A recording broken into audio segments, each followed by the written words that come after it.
excellent response. No problem. We put this patient on cabazantinib. That was the use at that time. You could get cabazantinib, and you could see that there is an excellent response with cabazantinib after 6 months, and the durable response for about an year on cabazantinib, and eventually progress. At that time, we didn't have an answer. January 2017, so we lost the patient. But then coming to another subset of situations, I think Dr. Vineet Talwar touched upon these data. This is the Titan series in which. Okay, Raj, I think we need to. No, I have another 3 minutes. I'm on my clock, sir. Okay. So Nivo-Ipi on patients who are already exposed to as a salvage. I mean, this is the data set, and so my question to if Dr. Manisha is available in patients who have progressed on either on axitinib or sunitinib, what is today's context on salvage, nivolumab and ipilimumab? Any idea and any preference, or would you want to do that, or do you think it's all very hypothetical? Dr. Manisha. If Manisha is not there, can I turn? Dr. Talwar is there. We can maybe. Oh, okay. Dr. Talwar, we were briefly not able. Sorry, I just. Sir, I'm here. Yeah. Hello. Manisha, please go ahead. Yes, sir. So, as the patient had already been exhausted with sunitinib and axitinib, the first thing that I want to know is the performance status of the patient and how much the patient can tolerate the drug. If at all the performance status is 1 or 2, the patient is fit to tolerate, definitely I'd prefer to give a combination of immunotherapy. Now the question here is IU plus IO Ipi I don't think is very much available in India. Had it been, I would have preferred because the toxicity profile, if you compare the both, is always favorable. But since the availability of vaccine is much to us at the moment, I'd give for a combo. If at all the patient cannot tolerate the combination, then we can go for a single agent Nivo in this patient. Yeah, thank you. We do have access to ipilimumab, and we already have 3 patients on Ipi-Nivo combo, particularly on salvages. This is one of our patients on Ipi plus Nivo combo. So, but then I think these are all very anecdotal patients. I'm not saying that is the way one has to treat. I have presented the option. I have shown patients who have responded well to nivolumab single agent. I have shown patients who have responded well to axitinib. I have shown patients who have responded to cabozantinib, and we have patients on Ipi-Nivo at this point in time. Okay. So sir, is there any way you will choose a next line therapy, sir? I mean, we lost you briefly, but you can summarize. How do we choose therapies on progression? If you can summarize for that, with that I will end my. Thank you.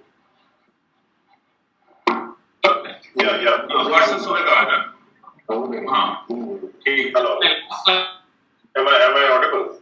Yes, sir. Yeah, Dr. Rajat, I'll briefly go to your case, which you had told a case on sunitinib, who was doing well for a few years, and after that the patient progressed. What would you like to have as a choice? Sure. There has been a study, an old study earlier, in which it was seen that if the patient is doing good on a VEGF and has crossed 2 or 3 years, then there is always a chance that the patient might do well after with another VEGF. Absolutely. If you have similar patient, we showed that they responded to axitinib.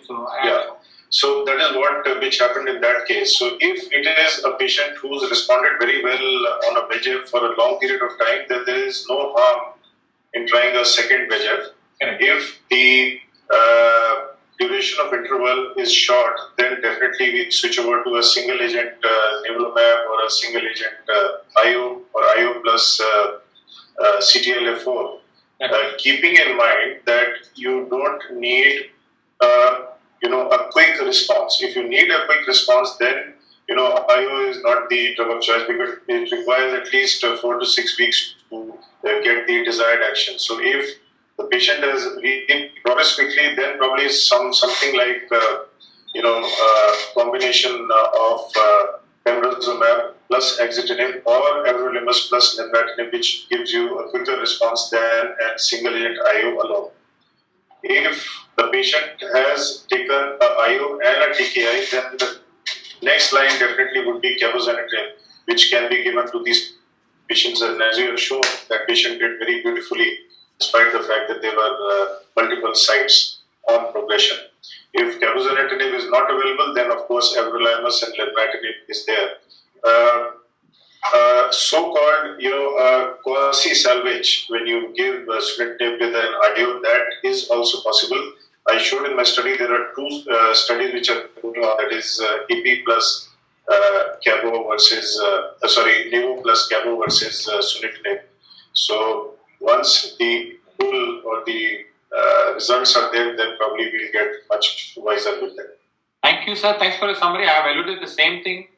Yeah, you exactly said the same go thing. for VEGF brief, then go for. So you have already summarized it. I know Sachin must be getting tense, but all I want to end up is that there are a plethora of options.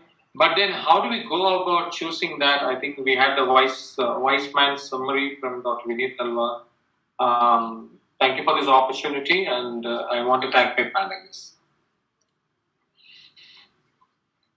Okay, the next speaker is Dr. Neeti Rayajada from Bangalore. She is Director of Medical Oncology at the Fortis Group of Hospital and Vikram Hospital, Bangalore. Dr. Neeti Rayajada, please. And she will be talking on current status of novel agents in hormone refractory prostate cancer. And this session is sponsored by Elchem. Dr. Neeti, please. Good evening, everyone. Can you please give me the screen share option? I'm not able to.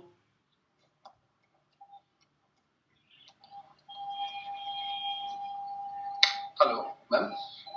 Yeah, can you please? On your Zoom, you can see the green button share screen downstairs. Yeah, I can. You can click. You can open the presentation first. Yeah. Then you can share it, ma'am.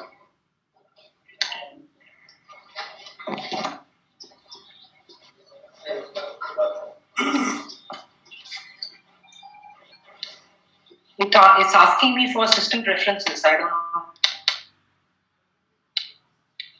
We can share the slides from our side, ma'am. Possible? Yeah, I can do that.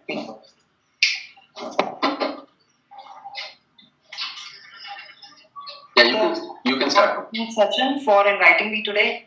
And thanks, Dr. Parekh, for being a part of SC. I'll be speaking on current status of novel agents in hormone refractory prostate cancer, that is metastatic castrate-resistant prostate cancer. We know that CRPC, can you go to the next slide? So basically, CRPC is defined as a state in which you have already treated the patient with androgen deprivation therapy, but still they are going rising PSA and there is radiological progression. There are various definitions of defining as castrate-resistant state, whether the serum testosterone until now was defined as 50 nanogram per DL, but recent guidelines have changed that testosterone value to about 30. So less than 30 testosterone value, but still progression documented is called as CRPC. And overall, we know that prostate is the most common cancer in men. 5-year survival is in the tune of 98.2%. But when we have metastasis and when there's a hormone-resistant state, a 5-year overall survival of 30% is documented. Now, this metastatic hormone-resistant prostate cancer eventually transitions into CRPC with a median duration of 3 years. And most of the survival of a prostate cancer metastatic state is in the CRPC state. That is 3/4 of the overall survival is in the CRPC state. And there's an entire change of natural history, and newer drugs have a remarkable role. Next slide, please. We have had the 6-year hiatus, but from 2013, we have had whole spectrum of newer drugs, including immuno-oncology, we have biologics and combination drugs. Next slide. So these are the class of drugs which I just spoke about. We have Sipuleucel T, which is actually a patent dendritic cell vaccine not available in our country. We have pembrolizumab with emerging options. They are targeted hormonal therapy which has been there for the past 4 years, which is abiraterone and enzalutamide. I'll just focus on some molecular expression which makes targeted hormones work better. Then of course targeted drugs like PARP inhibitors and DNA damaging agents like radium-223. Next slide, please. So how do we sequence these drugs? We find out whether the patient is symptomatic or asymptomatic, whether the patient has visceral disease or non-visceral metastasis, or whether it is pre or post docetaxel, or whether high tumor burden or there is low tumor burden.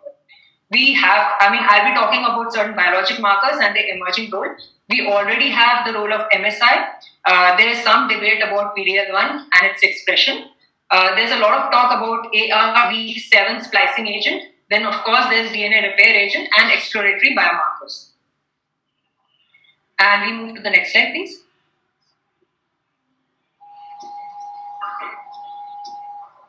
Next slide, please. So these are the common genomic alterations in CRPC state. Almost 50% will have ACT gene fusion. There will be AR gene point mutation or amplification seen in other 50%. TP53 mutation or deletion is seen in 40 to 50%. P10 deletion is seen in 40 to 50%. RB1 deletion is seen in 20%. And then DNA repair gene, which we have a highlight on, is only in about 10 to 20%. Next slide, please. And we'll move to the next slide. So first, let me start with immunotherapy. Next slide, please. So we already know the mechanism of immune checkpoint inhibitor, especially in reference to prostate cancer. The cancer cells develop with many mutations as they progress, and that makes them appear foreign to the immune system. These T cells recognize and attack and kill foreign cells, and PD-L1 plays an important role in dampening the anti-tumor immune responses. Next slide. PD-L1 expression has been studied in various sites. Basically, in 2016, there was this large publication in which hormone-sensitive radical prostatectomy specimens were evaluated, and they found that these prostate specimens had almost 50% expression of PD-L1. So moderate and high level of PD-L1 was found in 52.2% of all these cases, and patient progressing on enzalutamide had significantly higher level of PD-L1, even more than 50%, in the dendritic cells in blood which were extracted from such patients. Next slide, please. With this background, in 2015, an early immuno-oncology study was published with nivolumab. Only 17 patients were put in this study, and all of them were given the standard dose of nivolumab, and surprisingly, none of them showed objective responses. 2 of those patients actually had high expression of PD-L1, even those patients did not show any responses to nivolumab. Next slide. What about MSI? Well, MSI is a condition of genetic hypermutility. We already know about predisposition to mutations in the patients who have impaired DNA mismatch repair, that is MMR. MMR correlates with errors in DNA replication. The aberrant process leads to DNA fragmentation of MSI structure consisting of repeat nucleotide. This repeat nucleotide is most commonly seen as GT and CA repeats. Next slide, please. This was another study published in 2019 in JAMA, in which 1,033 patients were evaluated, and it was found that all these patients had good adequate tumor sample, and MSI sensor by Bethesda classification showed 3.1% had high expression of MSI. That is, they were deficient in MMR in all these patients. Now, out of the 2 patients who had high expression of MMI, 23 had tumor with high MSI, with 9 patients having indeterminate score. And 21% of the 33 patients, that is 7 out of 32 patients, had pathogenic germline mutations, which supported Lynch syndrome. All others were non-Lynch syndrome associated deficient MMR. Next slide. Another biomarker which we have found to have association with immunotherapy is CDK12 mutation. A biallelic CD12 mutation has again found to lead to genomic instability, leads to gene fusions and immune cell infiltration into tumor cells. Next slide. Activity of anti-PD-L1 immune checkpoint inhibitors in CDK12 mutants have been found to be reasonable and quite good. CDK12 mutations occur in 5 to 7% of all patients of metastatic CRPC. This is known to be the aggressive variant and generally has younger presentation with higher Gleason score. They also have de novo M1 presentation. So they upfront present with metastatic disease. They also have been found to respond favorably to PD-L1 inhibitors, implicating that CDK12 deficiency can also be a response indicator for immunotherapy. I'll start with Keynote 199 study. This was a study with pembrolizumab in metastatic CRPC. The background of the study was that pembrolizumab as a monotherapy had shown durable responses in CRPC. This study was a phase 2 study in which patients were already treated with enzalutamide and had progressed. So subsequently pembrolizumab was added and they found good responses. Now this was a multi-cohort study with about 5 cohorts. Next slide. The first 3 cohorts, that is cohort 1, 2 and 3, the first cohort was the patients who had high PD-L1 expression. The second cohort was a patient with low PD-L1 expression, that is PD-L1 was 0%. And the third cohort was the same with any PD-L1 status but who had non-measurable disease. So the first 2 had measurable disease as per RECIST 1.1 criteria, and the third cohort was non-measurable disease as assessed by PCWG 3 criteria. Next slide, please. Both the cohort 1 and 2 had responses, but the interesting part was both the cohorts had similar responses. So the response was irrespective of the PD-L1 status. Whether the PD-L1 expression was high or low, they had similar responses. Next slide. They were also analyzed as per the somatic DNA aberration. And again, the interesting point was that whether they were BRCA expressed or DDR1 gene expressed or negative, all the cohorts had expressed good response. Next slide. The cohort 4 and 5 were the patients who were actually progressed on enzalutamide, who initially had response to enzalutamide, but they were practically all patients were chemotherapy naive, but could have received abiraterone at any point in time. So the cohort 4 was again criteria assessed by RECIST criteria, and cohort 5 was bone-only disease who did not meet the RECIST criteria, and so they were assessed by PCWG 3 criteria. All these patients were given up to 35 cycles of pembrolizumab while enzalutamide was continuing. Next slide.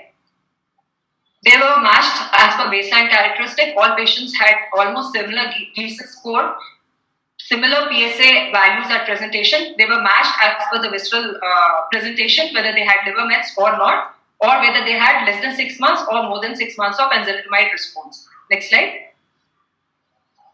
Both of these cohorts had achieved good overall response rate. In cohort 4, which was measured by RECIST criteria, there was about 12% of overall response rate and 51% of disease control rate. The duration of response was about 6.3 months. The cohort 5 again had 51% as disease control rate. So both of the cohorts showed good response when pembrolizumab was added on with baseline enzalutamide. So this basically shows that pembrolizumab enzalutamide was superior.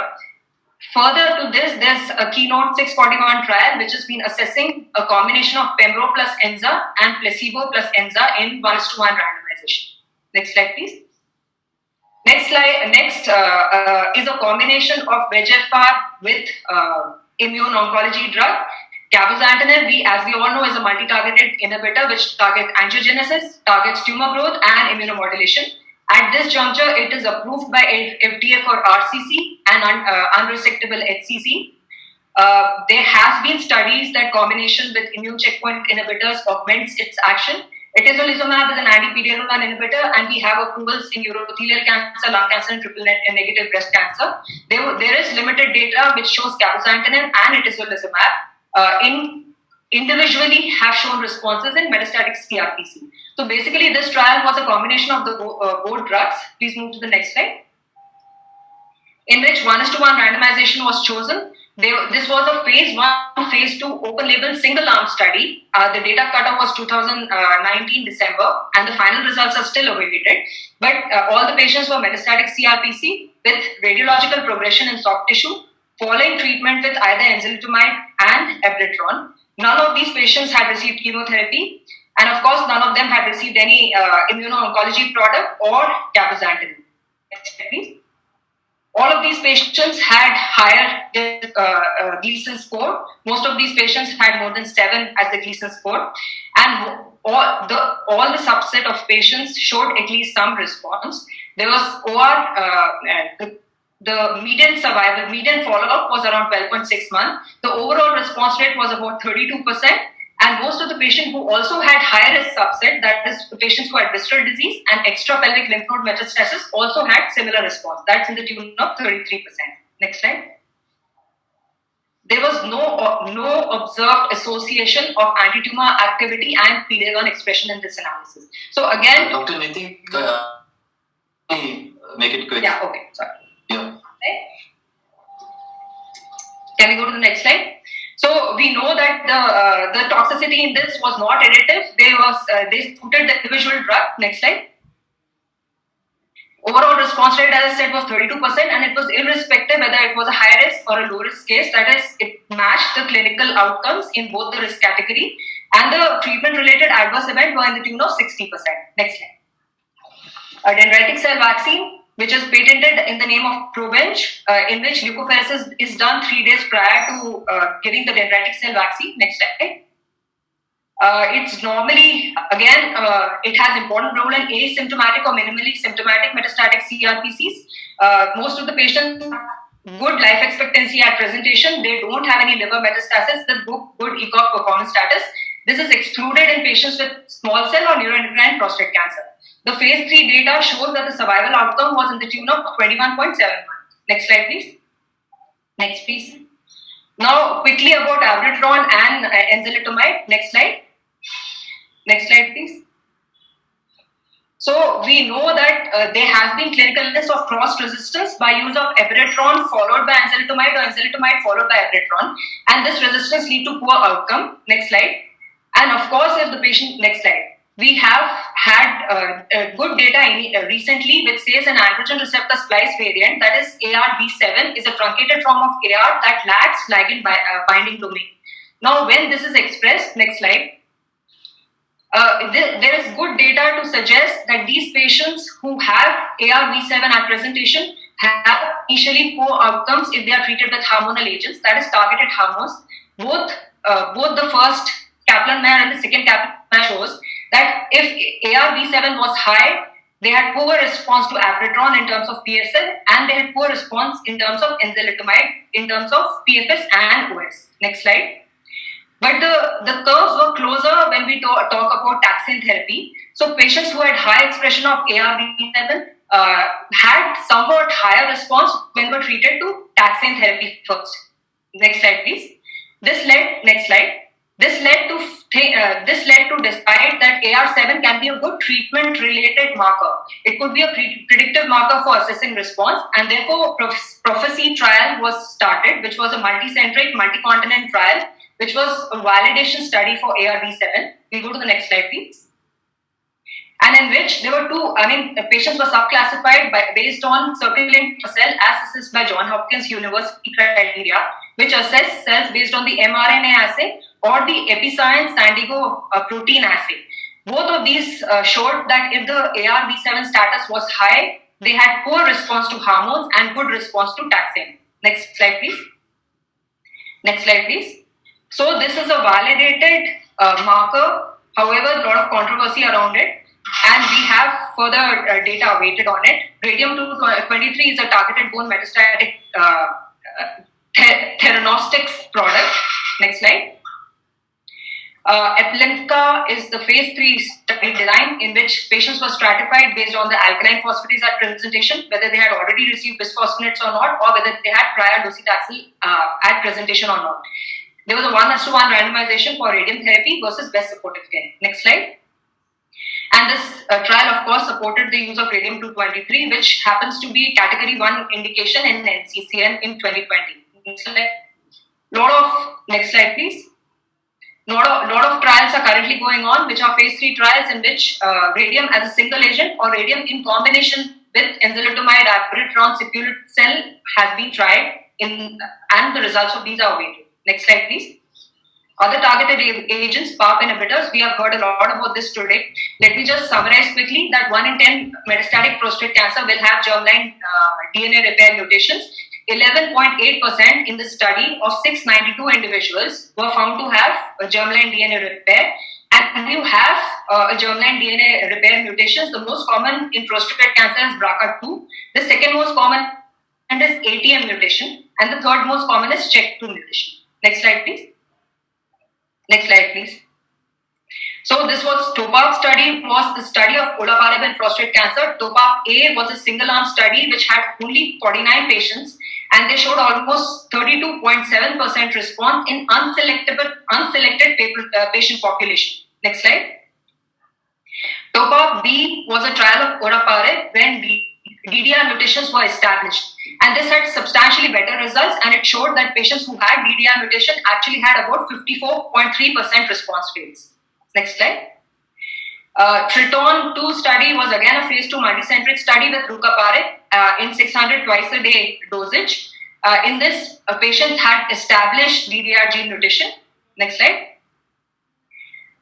Next slide, please. Yes.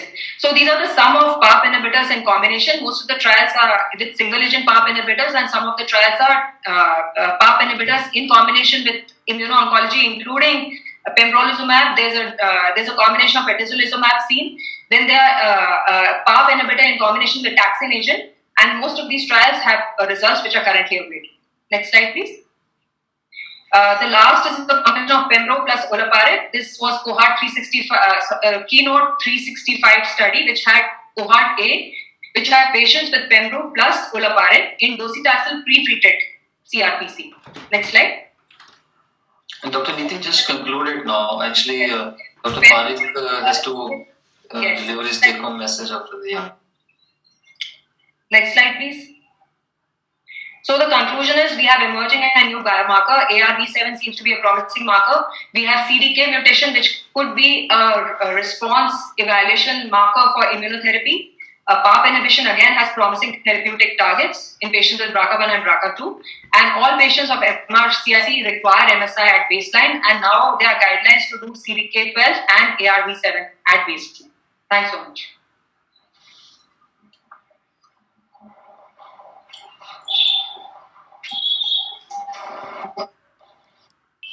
And this is the very much both the chairpersons. My take-home message, I'll try and be as brief as possible. I'll start with what Bharat Bhosle presented first. And this is the comparison on the GTN study, overall results consistent with SHARP. And as Bharat mentioned, the blue line is the only one which is really important. And that is Child-Pugh A patients are showing some benefit out here. When you compare sorafenib to lenvatinib, there is absolutely no difference at all, and we can stop there. Nivolumab also, Bharat clearly mentioned that at 12 months and 24 months there is no difference, and it did not meet the predefined threshold for statistical significance. So IMbrave 150 is the only one that really showed benefit in this group of patients. That is a combination of atezolizumab and bevacizumab. And this was statistically significant. Now, while this presentation was being made and the subsequent discussions, there was a lot of talk about the sorafenib toxicity. But please understand that the maximum toxicity are in the combination of. If sorafenib is toxic, and we are worried about that, then we should be worried more about these toxicities. Now I move on to what Vinit had presented in metastatic RCC, and we are all very familiar with the path-breaking NEJM articles that he mentioned. If you look here, the consistent difference in the survival is only for the intermediate and poor risk patients. And I think this is something that he emphasized, and I would like to emphasize again. And unlike what is allowed here, if you look at cross-trial comparisons, again, you can see the two combinations, ipilimumab and nivolumab, as well as pembrolizumab and axitinib are both beneficial. Now, these are the new emerging biomarkers, and I think this is the area where we would like to know more about what is happening, and I will not just simply read the names, they are there on the slides for you to see. But let us not forget patient preference, and I think this is a must that all of us need to take into consideration while we are deciding about the patient's next line of treatment. So for RCC, there is no obvious clear choice in first line treatment, and some patients, especially favorable and intermediate risk patients, can survive for many years with or without treatment. So we should be keeping this in mind as well. Finally, I will just spend 1 minute on novel agents and Niti's presentation.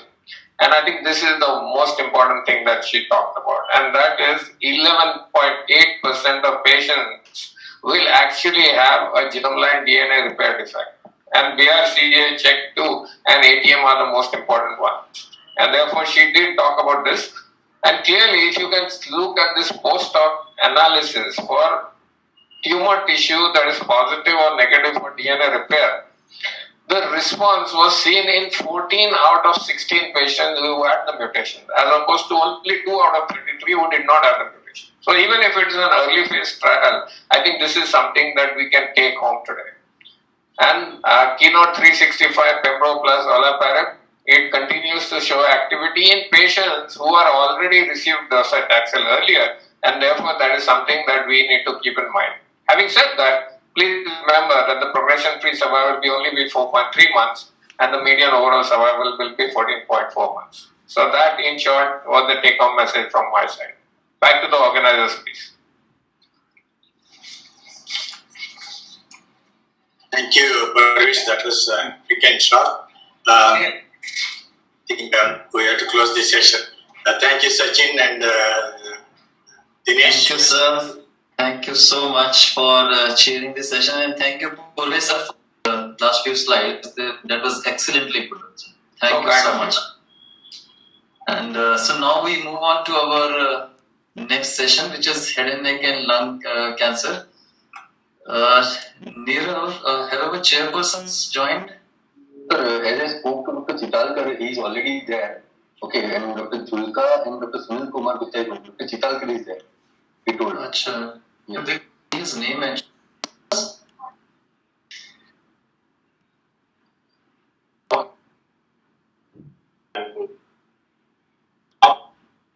inhibitors in chemotherapy practice. So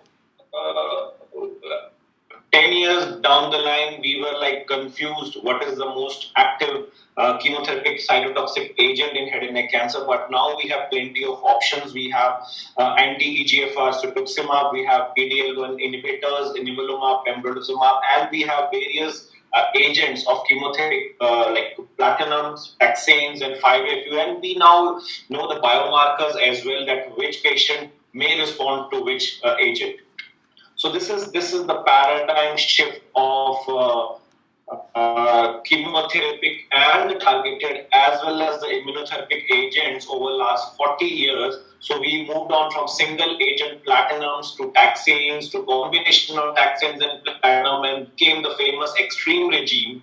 We actually stayed for a decade and showed a superiority over the chemotherapy arm, which clearly said that the survival can reach up to 10.4 or 10.2 months. Then we have the data of checkpoint keynote study 141, which say that when we add immunotherapeutic agents in second line, our response rate can be again to the tune of 8 months, which was not seen with taxanes or methotrexate. And now in 2019-20, we actually talk about sequencing. We talk about how we can sequence these agents, how we can get the benefit both targeted therapy and the IO agent, which should be used first with which combination to get the maximum survival benefit. So the previous slide, we moved from single agent to triplet, DCF, TAX324 studies and all, and then to extreme regime. So this was the extreme design. Randomized 442 patient, 221 with a chemotherapy and chemotherapy plus cetuximab, clearly showing that cetuximab and chemotherapy combination had a huge disease control rate of 81% and a survival benefit of 2.7 months extra, 10.1 versus 7.4 in favoring cetuximab and chemotherapy arm.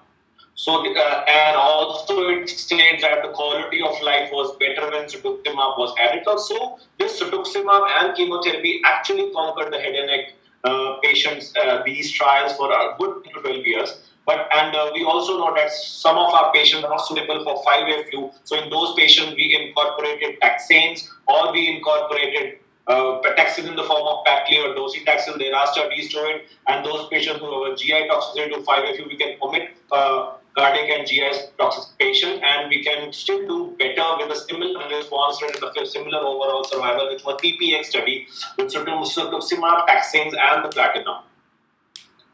So multiple studies which showing that extreme trial, BOTEC, SMED, extreme, and in the last is my study, which we published from Max Hospital, a study of 229 patients. So overall response rate and overall survival rate of 11 to 14 was seen consistently in all the cetuximab studies, whether it was 6-platin or 5-FU, or whether it was taxanes incorporated. So this is TPE trial, TPX, which is like coming up in a very famous way, published last year. So Extreme trial had 6 cycles of cetuximab, cisplatin, 5-FU, and TPX is cetuximab, docetaxel, and cisplatin. It was 4 cycles as compared to 6 cycles of Extreme, and again maintaining these responders with cetuximab weekly in Extreme and 2 weekly in TPX trial. So TPX give us the daycare advantage, TPX give us no PICC line and no chemoport advantage, and also the advantage of giving cetuximab every 2 weekly as we do in our colon cancer with harboring no pan-RAS mutation. So the and the Extreme trial, again, they had similar overall survival, 14.5 versus 13.4 months, similar progression-free survival, which was 6.1 versus 6 months, and the similar toxicity rate. So why do admit these patients for 6 days, and it can be done clearly on a daycare basis with the same PFS response rate and the overall survival benefit. So this is our study which we published this year in January in Head and Neck Journal. 229 data of 229 recurrent head and neck cancer patient, 140 got chemotherapy and cetuximab, and 89 were only chemotherapy, and we assessed overall response rate, PFS, OS, as well as the safety. So clearly saying that our overall response rates were higher than Western population. It was around 65%. And when we added cetuximab to the chemotherapy arm, the response rate increased to 77%. The PFS was with the cetuximab and chemotherapy was 8.1 versus 6.1, and the overall survival was also better, which was 10.5 months in favor of cetuximab and chemotherapy. The most important is that the partial response and the stable disease were higher in the combination. However, progressive disease was higher when chemotherapy alone. These are the Kaplan-Meier curves which came out of our cohort. So coming on, so now we have cetuximab and chemotherapy arm and this famous Keynote 048 study clearly saying that the first line immunotherapy can also be incorporated with chemotherapy or immunotherapy monotherapy, particularly in patients who have a combined CPS score of more than 20%. So this is design of Keynote 048, Pembro mono, Pembro with chemotherapy, which is cisplatin and 5-FU, and the standard backbone, which was Extreme trial. So it was 1:1:1 randomization, huge number of patients, around 900 patients. So this paper says that around 43% of the patient actually had CPS more than 20, and 50% of the patient, when TPS was calculated, only 23% of the patient has TPS more than 50%. So this was the PDL1 breakage of this paper. This is the most important slide of the day. I would say that when our CPS is more than 20, so Pembro is better than Extreme. When the CPS is more than 20, Pembro plus chemotherapy arm is better than Extreme. This is very clear. However, when we come to less than 1 or 1 to 20 or CPS score less than 20, then this Pembro alone or Pembro therapy is not superior to Extreme. So it matters only when we can do a CPS score, and then our Pembro monotherapy is, or Pembro plus chemotherapy monotherapy is better than Extreme. But this again has some criticism, and this again has some points to say that despite the similar overall response rate to Extreme and Keynote 048, the disease progression was higher when Pembro plus chemotherapy arm was given. We can see it was around 8 to 11% in Extreme trial. However, the progression was highest, doubled up, even 17% with progression of the disease when immunotherapy was given. So the Extreme is looking more credible. Extreme is looking more, we can say that around 40-60% of the patient, these patients will respond. However, the response rate with IO or IO plus chemotherapy was not great enough, and there were progressions. Again, Pembro monotherapy, the response rates with Extremes are better than Pembro monotherapy, and the progressive disease with Pembro monotherapy is around 40%. So this therapy alone may not be that much credible if we compare to Extreme paper. this is again an indirect comparison of TP Extreme versus Keynote 048. 13.4 months in Extreme, 14.5 months in TP Extreme. However, the Keynote 048 says that it's 10.7, 11.5 with monotherapy and 13 months with plus chemotherapy. So our overall survivals are better or similar when we do not use this IO and we rely on our Extreme at 12 years data on Extreme. So can Keynote 048 be extrapolated to Indian population? Is there a data to it? Yes. In last year, ESMO was a paper which clearly says that divided this group into Asian and non-Asian. And in Asian subgroup, the graphs were kissing each other. They were not significant. However, in non-Asian subgroup, the graphs were separating with a hazard ratio of 0.71. So Asian subgroup, upfront IO with or without chemo as a monotherapy may not be a great idea, and this is evidence to that. So again, the response rates are, so the dark, the magenta bar graphs are the clinical trial and the pink ones are the real world data, and we have 3 data from India. My data of 229 patients, Dr. Rangaraju data of 35, and again RGCI data, which is Dr. Tiwari of 50 patients. Our response rate are to the tune of 50 to 70%. Survivals are also similar, which is 11.8 in my study, and Dr. Rangarao was 9.2. So our data is equal. Asian data, Indian data have seen such responses. So in this era, when we have NCCN 2020, which says that if the CPS score is more than 21, you have various choices. So I would again like to have that cetuximab plus chemotherapy is my first line. Then I give Nivo or Pembro as a second line. Or my second option is combined immunotherapy plus chemotherapy in patients only who have a CPS score more than 20, but it also has no caveats of progressive disease. And later on, there is no data to suggest that post-IO we can use cetuximab or not. So this is a point of discussion, and we need many papers and many literature upcoming to solve this. So this is, so to answer this sequence, which is the best sequence? So they took the data of TP Extreme and the Extreme part, and this is Extreme arm, this is TP Extreme arm.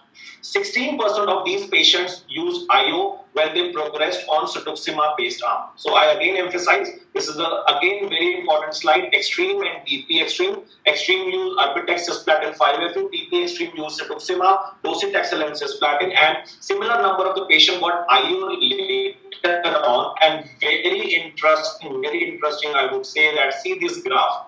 So when TP Extreme was used, when taxanes were used with cetuximab and then IO was used, there was a survival benefit. And when taxanes were not used and again nivolumab or pembro was given after Extreme, there was no difference in the survival. So there is no hypothesis to it, but I believe that the taxanes are causing some neoantigen shedding, and after TP Extreme, if we use IO, we get a separation of graph. So very important, use taxanes with docetaxel, use taxane with platinum and the cetuximab, and later on use your IO, you might get a 14.9 month survival, which was not seen in Extreme. So Extreme and IO and TP and IO, that's the second part, was giving a survival benefit.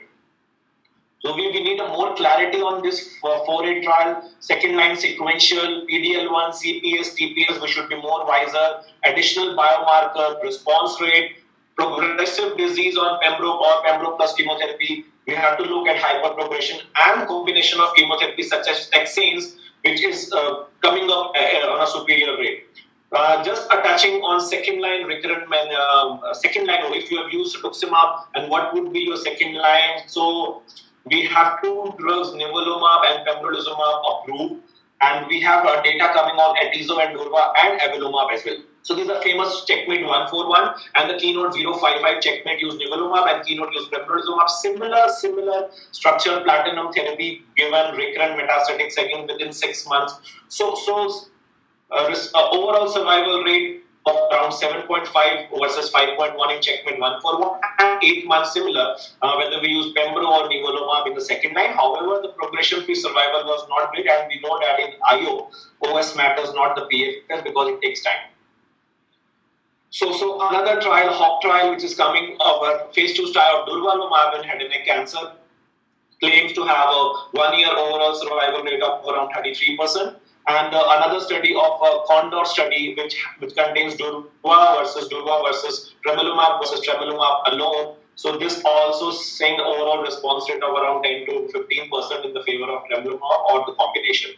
So this is the final slide. The NCCN 2020 clearly say that irrespective of the marker, cetuximab, platinum, or 5-FU and or the TP extreme in category 1, if we have a CPS score more than 20, pembrolizumab alone or pembrolizumab plus chemotherapy is also category 1. However, subsequent line we have to see whatever was being used in the first line, which we can use the later on in the next one. So both cetuximab and chemotherapy or pembro plus chemotherapy as category 1 as per NCCN. However, we have to see that how credible is pembro alone or pembro plus chemotherapy if we have to actually compare with extreme. Asian population, non-Asian population, there was a paper, but we need more data on that. Maybe we can all produce our IO data. So pembro plus chemotherapy may not be of a benefit in Asian population as in ASCO 2020. And chemotherapy plus cetuximab is again a flexible option, and it can be tailored to the patient, the daycare chemotherapy and the targeted therapy in the TPX1. Consistent benefit of PFS overall and OS seen with cetuximab chemotherapy combination, irrespective of PDL, why not use this? And favorable safety and better compliance with TPX regime, particularly when 2 weekly cetuximab was given in this patient. And with cetuximab and chemotherapy, which allows a category 1 according to NCCN 2020, and nivolumab pembro is our fair second line option. So I think with this message, I conclude and over to the organizers. Dr. Sachin? Great, Ankur. That was so comprehensive. And you have actually, we are now leaning so heavily towards immunotherapy so many times and in so many situations. And you have reignited the thing whether, we go back to the, what we have been doing here. So that was really very instigating and exciting at the same time. And now we move on to our next lecture, which is by Dr. Vamshi Krishna. Yeah? Vamshi is there? Upfront immunotherapy in extensive stage. Yeah, great to see you, Vamshi. And so this session has been sponsored by Roche and for their drug-centric. And let's see what Vamshi has to tell us now. Yeah. Yeah, thank you. Neerav, can I share my screen, please? Yeah, give me a second, please, to approach. The internet is not very good, so I'm just switching off my video. I hope that's okay, and you can continue just listening to me. So I'll just switch off my video and then start my presentation. So good evening, everyone, and as you can see, my topic reads the extensive stage small cell carcinoma, a new lease of life. And the reason I have actually given this topic is because small cell is something that we kind of had ignored before, not really bothered about treating, but now thanks to new treatments, we really are looking at it in a much more interesting way. When we look at the topic today, I will talk on the treatment guidelines. I talk about the unmet need in SCLC. This is a session definitely a lot of talk on the IM. Okay? But I will try to cover other recent developments in SCLC and see where we stand today.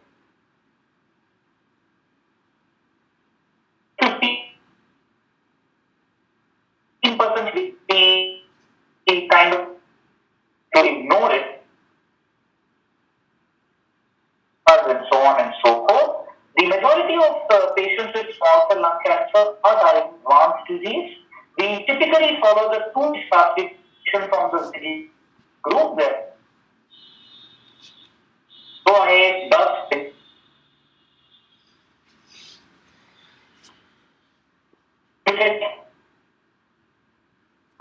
intensive stage SCLC, the treatment has been traditionally platinum-based chemotherapy with or without PCI later on.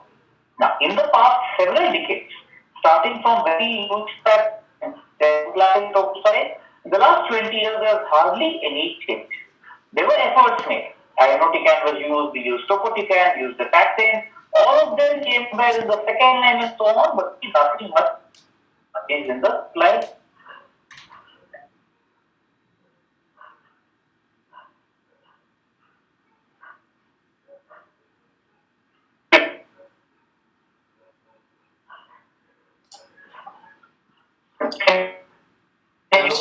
We can't hear you actually. Voice is missing a lot of times. I think, am I audible now? But you have to repeat last 10-15 seconds. Yeah, now audible, but repeat last 10-15 seconds. Yeah. So what I was saying was about the need for more efficacious treatment in SCLC. Both in the world and in India, the 5-year survival has pretty dismal. It has not really improved over the past 10 years.